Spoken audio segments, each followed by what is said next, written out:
Okay, so check this out. It all starts on this planet called Krypton, right? And not just any day. We talking the day Kal-El's born. His mom's Lara Lorvan, she's in the delivery zone, and his pop's Jor-El, straight up scientist slash space dad with a flying space dragon named Haraka. He's all like, yo, this planet's about to blow. But the Kryptonian Law Council, man, they ain't trying to hear it. Jor's like, you mess with the core, the whole place is on a ticking clock. And then boom, General Zod busts in with his goons and turns this whole council meeting into Krypton's god treason. So Jor escapes from there, sneaks into this Genesis chamber, jacks the codex. That's like Kryptonian baby blueprints, right? Everybody's made in test tubes, but not Kal. Nah, Kal's the first natural baby in like ever. Jor-El slaps the codex data into Kal's cells, like encrypted baby DNA, packs him up in a rocket, tells Lara it's time, and she's like, no, but presses the launch button anyway. Zod rolls up like, yo, you did what now? And Jor's like, you ain't built like that. They throw hands, Jor gets stabbed, Kal's ship takes off, and Lara's left watching her husband die and her baby fly off into the stars. Then the Sapphire Guards swoop in, arrest Zod and his crew. Zod's like, I am coming for that baby. They launch him off into the space abyss and throw him in the Phantom Zone like the ultimate space timeout, right? Lara's just standing there, tears and all, watching Krypton implode like a cosmic pinata. Fast forward 33 years, we on Earth, and Kal-El's now Clark Kent, rocking a beard. Oil rig goes boom. Clark dives in and saves the day, straight up holds a steel tower with his shoulders, bro. Then the whole thing blows up and sends him flying into the water. While he's floating, he flashes back to being a kid when his X-ray vision and super hearing first kicked in. Boy was stressed out in class like, I can see through people. What even is life?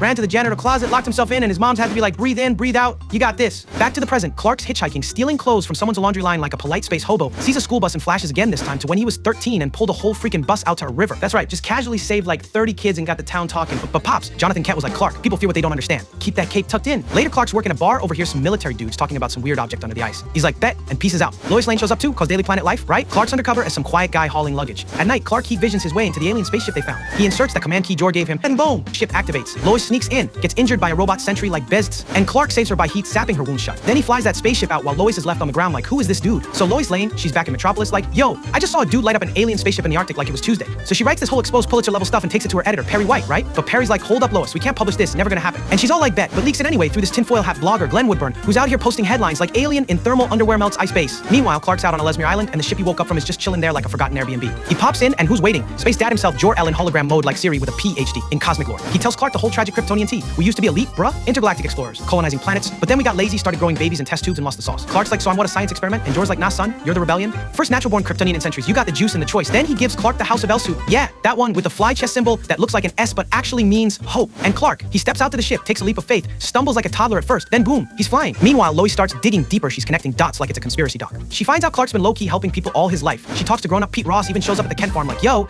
this guy's been the guardian angel of Earth for years. Then she hits Jonathan Kent's grave, and that's where Clark finds her. And Clark, man, he's holding this pain about how his dad died in a tornado. He could have saved him, but they had this argument beforehand, and Pa Kent didn't want him to reveal his powers. So he just stood there and let the wind take him. Heartbreaking. Lois, she promises to keep it quiet. Then boom! Black Zero hits Earth's orbit. Like you all got 24 hours to hand over Kal-El, or it's lights out for this planet. Every TV, every phone, Zod's face full screen. Meanwhile, FBI snatches Lois, calls Glenn Woodburn, ratted her out. Clark, confused and conflicted, hits up a priest, Father Leon, like what should I do? And the priest's like, sometimes, son, you just gotta leap before you believe. Clark suits up, flies to Edwards Air Force Base, turns himself in. The military's on edge, but he's like, yo, I'll do this, but you let Lois go. She interviews him, sees the S symbol, and boom, Superman is born. Then Zod's ship shows up in the desert like a horror movie. UFO sends Farah all down. All boss like demanding Clark and Lois board. They comply, and Kal slips Lois the command key, low-key style. But man, aboard the Black Zero, it's rough. The air's messed up. Kal's like cough, straight weekend, strapped to a Kryptonian dentist chair. And then Zod shows up in his Inception-style mental realm like, join me, let's rebuild Krypton here, just gotta wipe out every human first. Clark's like, hard pass. And Zod's like, okay then, I'm gonna go find the codex and ruin everything. Lois activates the key, and AI Jor-El pops up again like, hello chicken law, let me help you hijack this whole ship. He flips the ship's atmosphere, brings Clark's powers back, gives Lois a tutorial, and boom, escape pod time. But Zod's goon squad damages the pod midair. Clark flies out of there like a bullet and saves Lois mid-fall. Cut to Smallville, Zod shows up at the Kent farm, puts the pressure on Martha like, where's the codex? Clark comes in like, touch my mom again, I dare you, and launches Zod straight into the cornfields. The throwdown spills into downtown Smallville and it's chaos. Zod's helmet breaks, his senses get scrambled like radio static. Then backup arrives Farah and Nam-Ek, and now we got a triple threat. Planes crashing. Military trying to help, but getting bodied like action figures. Farah almost turns Colonel Hardy into paste, but Kal tackles her just in time right before he gets yeeted into a store by a whole damn train. Farah and Nam-Ek get blasted and bounce. Kal stumbles out of the rubble, and Hardy's like, he's with us. Kal nods, and jets back to the farm to check on Mama Kent. Lois meets up with him with some crucial info, how to banish Zod's crew back to the Phantom Zone. So back on that big floating haunted spaceship, the Black Zero, Zod's talking to his boy Jax here, who's like his top tech guy. Jax drops the bomb, yo, Jor-El infused the codex into Kal's DNA. We don't even need him alive to extract it. And Zod, this man straight up flips the evil switch to maximum and goes, hey, deploy the world engine. Yo, the world engine, that ain't a disco ball. This thing drops out to the sky like it's trying to punch the planet in the face. Lands in the Indian Ocean, just out there to reform it, basically turning Earth into New Krypton 2.0. Meanwhile, the Black Zero is hovering over Metropolis, just tearing the place up like it's a kid with a magnifying glass over ants. Back at HQ, Dr. Hamilton puts the pieces together and he's like, yo, if this machine finishes its job, humans, gone? All of them. So Superman, Lois, and Colonel Hardy pull up with a whole plan. They explain to General Swanwick that if they smash Kal's spaceship and the Black Zero together, bam, Phantom Zone black hole, it sucks Zod and his whole squad straight back to interdimensional jail. Swanwick's like, do it. So Superman shoots off toward the Indian Ocean, battling the world engine's angry alien Roombas, getting hit with that Kryptonian smog. My dude is struggling, right? But he powers through, punches the core like a boss, and destroys the world engine. Boom, ocean saved. Then it's Metropolis time. Zod's already pulled up to Ellesmere Island, broke into the Kryptonian scout ship. He uploads his own command key, deletes AI Jor-El, and pieces out to Metropolis in that bad boy. But Superman ain't done. He pulls up, finds Zod in the ship, and Zod's like, yo, don't destroy this this place. It's our last shot at Krypton. And Superman's like, Krypton had its chance. Bam hits the Genesis chamber with that heat vision like he's roasting a marshmallow of destiny. Crashes the whole ship right into downtown Metropolis. Skyscrapers, wrecked, cars, flipped, property damage. Insurance companies were straight crying. So Hardy, Hamilton, and Lois, they up in a C-17 with Cal's ship locked and loaded. But guess who shows up? Farah, and she is not playing games. She wrecks the crew, but Hardy pulls a Maverick Top Gun kamikaze move and flies the plane straight into the Black Zero, activating the Phantom Drive. Portal opens. Everything starts getting vacuumed into the Phantom Zone. Hardy, Hamilton, Farah, the whole Kryptonian entourage, gone. Lois, she gets flung out to the blast zone. Superman catches her midair, lands her next to Perry, Jenny, and Steve, and they kiss. But nah, it ain't over. Zod's still alive and pissed. This man has no purpose now. Krypton dust in the wind, and he's like, I will end all humans in revenge. And then it's Superman versus Zod. Fist flying, laser eyes blasting, buildings crumbling like a game of Jenga with no survivors. They're punching each other through skyscrapers, into space, and all the way back down into Metropolis Central Station. Zod starts threatening civilians with his heat vision like he's trying to barbecue him on the spot. And Superman, he's got no other choice. He grapples Zod, begs him to stop, but Zod won't. So Superman, in one of the heaviest moments ever, snaps Zod's neck. Just like that. Superman drops his knees and just screams. Lois shows up, holds him close. It's done. Zod's gone. The fight's over. Sometime later, Superman blasts a government drone out to the sky like he's swatting a fly, and General Swanwick is like, really? But Soup's like, don't worry, big guy. I'm on your side. Just don't stop me. Then back to Smallville chilling with Ma Kent. Clark reflects on the little boy he used to be, running around the backyard with a red towel for a cape. Just a kid, dreaming of flying. And now, he's the world's greatest protector. Martha's like, what you gonna do now, son? Clark grins, get a job that lets me be in dangerous places and not raise eyebrows. Metropolis, rebuilt, fresh start. Clark hops off his bike, walks into the Daily Planet, slaps on those glasses. Classic, and bumps into Lois Lane. She smiles.